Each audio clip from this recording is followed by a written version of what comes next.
think I'm about to make such a terrible call. Why would you bet with an 8? Oh, Scott Seiver, you're crazy. What is this guy doing? Now, just because someone isn't a household name doesn't mean they're not a titan at the poker table. Yeah, poker is full of genius little savages who fly under the radar, but the juicy nature of the big game, that was enough to get stealth bombers like Scott Seiver to put on a show for the camera. Well, for today's selection, we've gathered the best of Scott Seiver from the big game. He is unpredictable. He is tough. He might even try and bluff Phil Ivey. He does bluff Phil Ivey. Check it out, and don't forget to subscribe. Gruesome fold. That's it. We win, right? Easy game. Scott Seiver's in the big blind. Oh, God. And he calls. You know what's under Scott Seiver's beard? Another beard. Queen high flop, only 1 diamond. And a c-bet from us is going to win this a fair amount. 25,000. No, man, I just noticed we're kind of short stacked, too. Seiver calls. Turn card is the king of hearts. Ivey now with a gut shot. And that is a terrible card for us. Seiver checks a second time. I'm all for checking behind. And that's what Mr. Ivey elects to do. Oh my God, me and Phil have so much in common. Ace of hearts on the river. Ivey now with top pair, but it is a 4-heart board. Oof, what now? And Seiver leads for 21,000. Small bet puts us in a weird spot. We're only losing to a flush. Why? Because I don't think Scott's going to bet anything that's better than our hand, but also worse than a flush. He's going to bet for value and his bluffs, but nothing in between. Just comes down to how often we think Zach Galifianakis is going to bluff us. I think not that often. Ivey folds. And this is one of the occasions when Seiver was bluffing. Oh my God, we got bluffed. No. Now Scott peels that beard off, looks at the camera, and goes, just bluffed you twice. 48. So action folded around to Seiver in the small blind, and he's raising with 8-10. Scott attempting to steal. Pocket threes for Trickett. Hard to fold a pair. Also probably incorrect.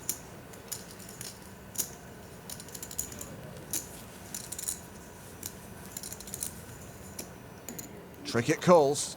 Strong enough to call, not really strong enough to 3-bet. The flop is ace-king 4 with 2 hearts. Seiver whiffed. Doesn't c-bet. Trickett with the best hand, but not loving it on that board. So this probably isn't a value bet. 58,000.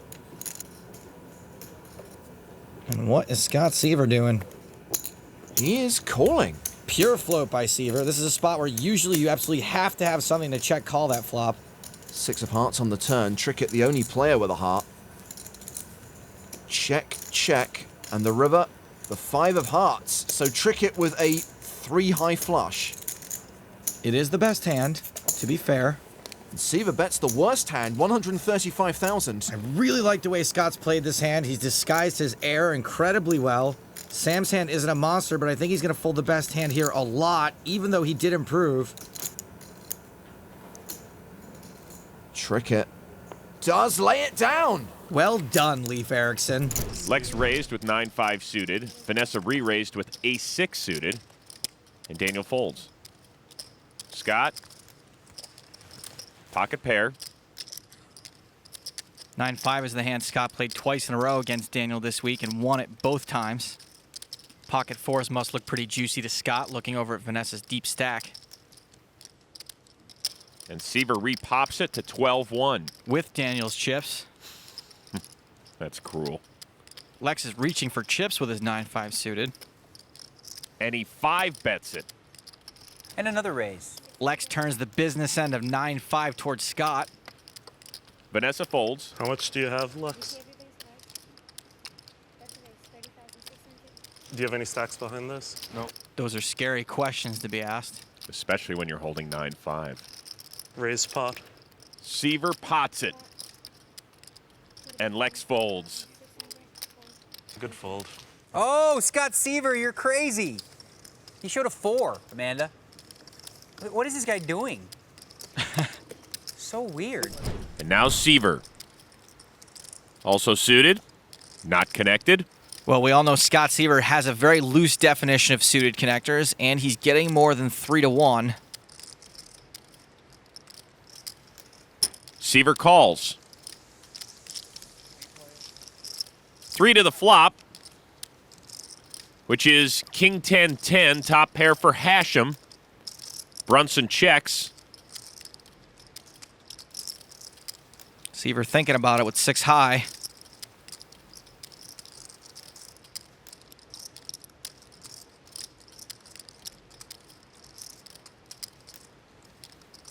Doing more than thinking about it. He's acting out, firing 5,800. Now, even though he wasn't first to act, this is still a donk bet. Scott's hoping no one hit this flop and he can just take it down right here.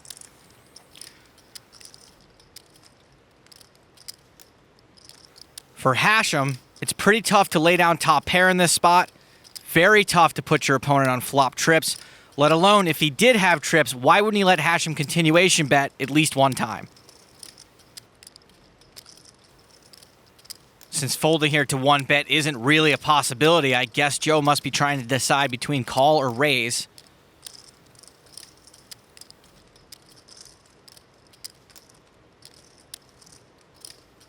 There's the raise to 15-5. Doyle folds. This is a risky raise for Joe Hachem. If he thinks his opponent's bluffing, he should let Seiver keep firing. If Scott's got a 10 or a better king, there's a good chance he'll get 3-bet. Now, we know Scott's only got 6 high.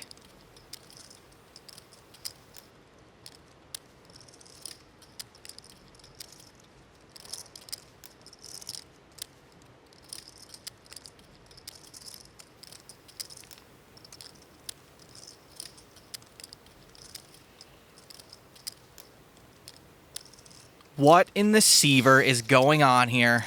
I'll tell you what's going on here. He re-raises to 42.5. Scott Seiver has just bet $42,500 that Joe Hachem does not have a 10. In other words, that's not a knife. This is a knife.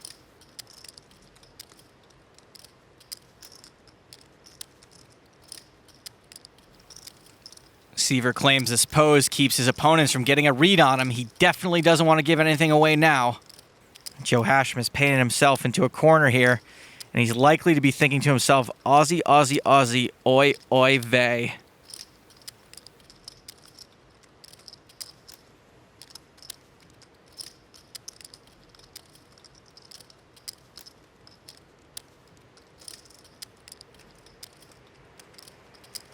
All right.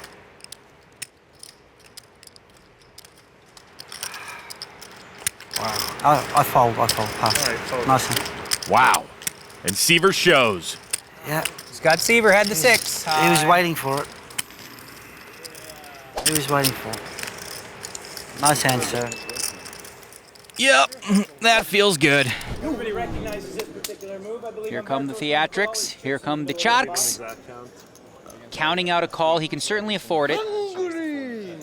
King 10 suited for him. Scott Seiver with about $360,000 to start the hand. Come on, Scott. You do it. All right. So Scott does make the call with King 10 of hearts.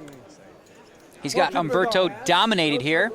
Lika Gerasimova with pocket 4s lays it down out of the big blind. That's actually really bad news there from Humberto, that 2 of the cards he needs are gone. There's only 1 4 left in the deck for Humberto to catch. So If this case 4 comes, this will be the worst needle ever to hear the pocket 4s. oh, it's the 4! Oh, now we're going to hear some celebration. Lika would have flopped a set of 4s here. She certainly made the right play, but wow.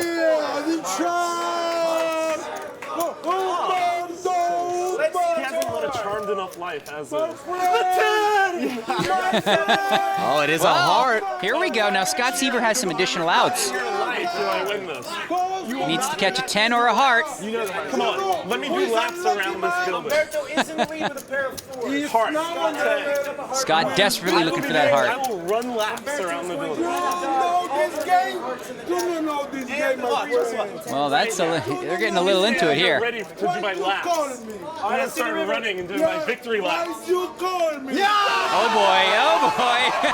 Scott Seiver wins the pot. He's doing his Humberto impersonation here. Well, what's good for the goose is good for the gander, I guess. Good sports, both of them. I'm gonna straddle. Punish him.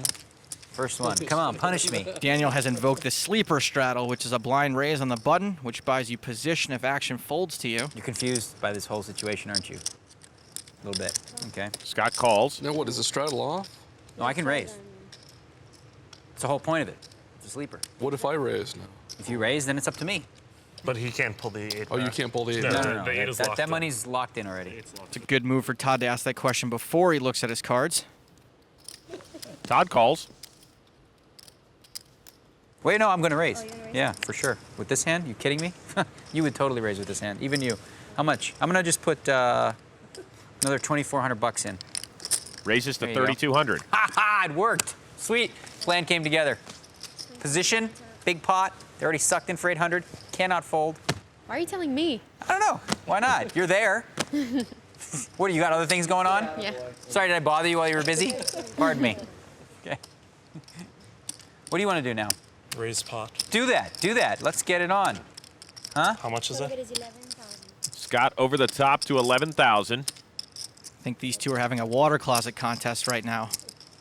Todd folds. So you made it 11 total? That's what they told me. All right, let's go. I think one of us is going to go all in this hand.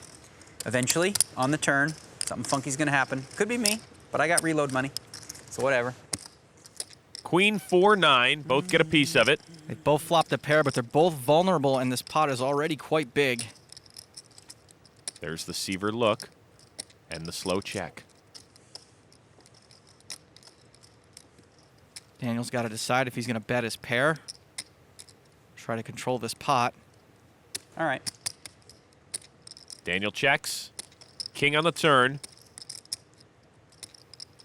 No change to either player's hand. Scott checks again. It's been checked at Daniel twice now. He may take a stab at it. He does, betting 12,000. This is mostly a protection bet. Scott may fold some better hands, but if he does think he has the best hand now, almost any card that can come on the river is a bad card for him. Seiver raises to 43,000. I guess I could have checked. It might have been better for me if I checked. Because if I checked, you couldn't have raised me. Scott is out now bluffing. He might be doing it with the best hand, but he is bluffing for certain.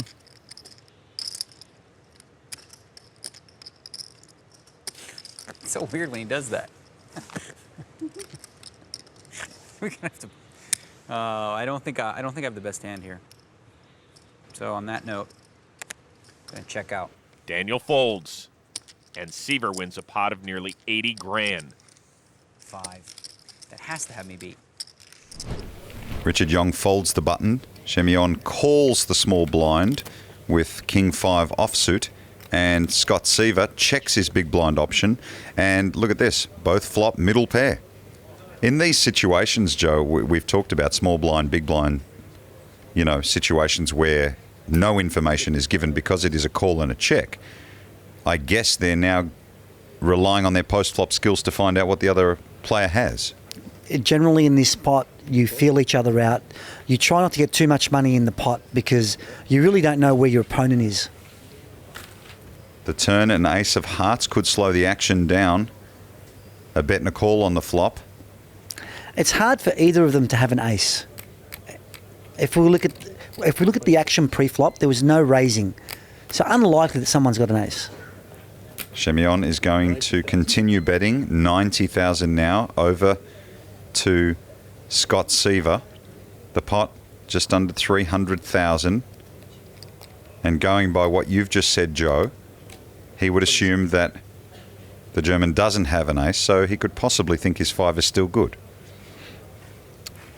I think I'd like to see a call here. That's exactly what he does. So let's see the river. And the river is a queen of diamonds, so 2 pair for Scott Seiver. A check from the German. You're expecting a bet for value here, Joe? Yeah, I expect Scott to bet for value for sure, but I don't think he's going to get called. I think he's shown too much strength by calling the flop and the turn. So unless Ole puts him on an absolute, air bluff, he's not getting called here. 315,000 is the bet, and look at this. It seemed like a big amount, but was that a pot steal amount? Trying to disguise it, perhaps? Yeah, he's definitely overbet in that spot, disguising his hand to look like a bluff or a steal, as you said. But will Ole work it out? Oh, he's asking for more time now, so each player given 30 seconds to act, and if you throw that button in, you get a little bit more time. Now has an additional minute. Another minute to figure it out. He certainly made him curious with that bet. These guys are very high-level thinking players, and now what Ole is going through what's going through his mind is, does he know that I know that he knows that I know that he knows that I know? And then he'll either make the right decision and fold or decide to call. Well, the pot, 700,000. And look at that, he does make the call, so a very creative play by Scott Seiver, a very nicely disguised bet there. And sick river, he says. So he knows that he got caught on the river, but a very, very nice bet. Scott's out of position with a medium ace. But that doesn't stop him. He raises to 5,500. Scott's continuing to keep the pressure on the loose cannon. Brunson folds. Let's see how the amateur handles it. He makes a quick call. King-queen suited is a very playable hand. Time is running out. The flop, 4-4-5, 2 diamonds. Seiver checks. 2 overs and a flush draw for Jensen. Oh, and that's a balk. He was reaching for chips, but he checked. Jack of spades on the turn. Seiver checks. Jensen fires 5,000. This bet may be 1 street late. A bet on the turn looks a lot weaker than a bet on the flop. Jensen's also a little late to build a pot if he hits his flush. Plus, he's only got 1 card to come. Seiver calls. Scott knows that sometimes his ace high will be good there, and he can potentially bluff the river. Which is the 10 of spades. Seiver checks again. Aaron checked when he had the most amount of equity in this pot. Now it looks like he's about to bet when he's got none. Bets 12,000. A pure bluff with king high. I think I'm about to make such a terrible call. Like a laughably bad call right here. I really think I'm about to. Ah. This is laughably bad. Scott's onto something. Aaron still managed to fire 2 streets, and that looks very strong coming from an amateur. This would be really bold. Aaron really hasn't been looked up much, and he has gotten away with a lot. Really, just... Yeah, really think so. Seiver calls. King high. And takes down the pot. Call. Nice call. Jack 8 for Scott Seiver. On the button. Calls. Ace 4 suited for Todd Brunson. He calls. Phil folds. Lex out. I'd like to see a king, 9, and a 7, with the 9 of clubs and the 7 of clubs. Daniel's trying to conjure some cards, see if he has any magical powers. He doesn't. Deuce 8-5. Brunson checks. Pretty close. Todd's got a gut shot.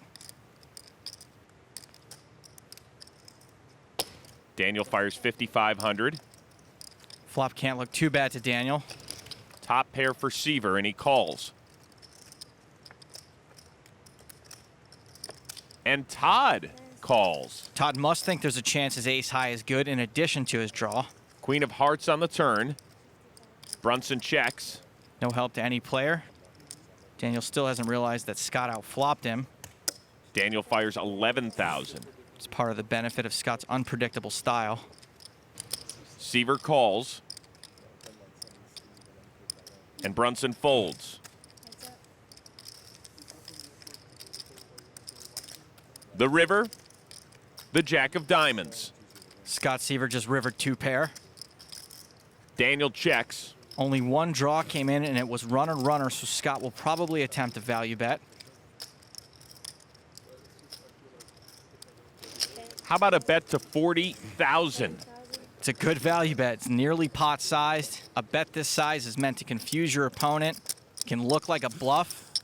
Daniel doesn't have the winner, but he may realize that Scott's capable of making this type of bet with anything. Weird.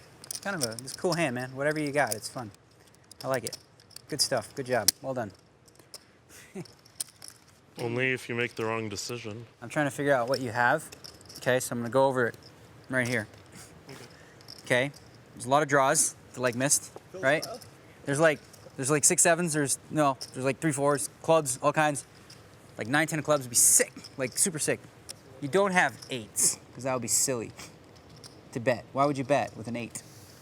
Unless it was a jack of clubs and an 8 of clubs. Oh, that would suck for me so bad. Okay, think. Use what you got left. Queens and jacks? What do you have? I don't have that good.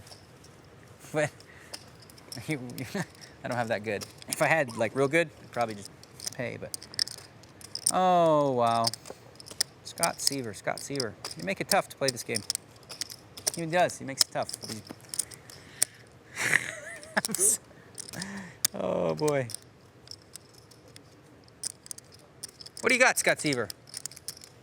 Can't figure it out. 9 10 of clubs? Ace 6 of clubs. Hang on. Wait, that could be a lie. One sec. It's a lie! Lie, for sure. I know that's a lie. Guaranteed. You just lied to me. Say it again. You have what? Ace 6 of clubs? You have Ace 6 of clubs? Is that what you have? Liar. What a liar. So lying. I know it for sure. Oh. It's okay. You were trying to tell me you have a hand that... Oh, I've changed my mind 17 times. Okay, I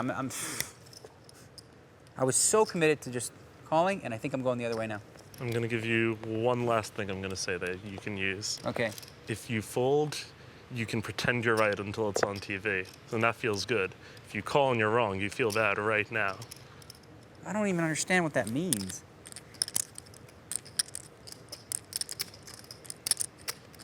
Folding keeps your confidence regardless. What the heck? What do you have? That's the summary. He did summary. Folding keeps my confidence. Scott Seiver, what the hell are you babbling about? Show me one card. Let's do that. How about this? You get this for seeing one card. I'll pay $1,000 to see one of your cards. Can you spread the pot? He's trying to see if it's getting the right price. No thanks. Hang on. The bet's, it's going up. $2,000 to see a card. No? $2,200 to see a card. Oh God, I know this hand's taking forever. I'm sorry. Why do you want to show me a card? Because you can't show me one that. You can't show me one that's. How about this? Can we call the clock from the booth? Oh, I confused myself more. I should just shut up, right, Phil? And think. I'm just a witness. No. Oh, I think I figured out something. And if this piece of logic is wrong, then it's what cost me. But I'm thinking you're not betting 40,000 with those hands. If you put me on that, yeah, I'm folding. After the rain delay, Daniel folds. Okay.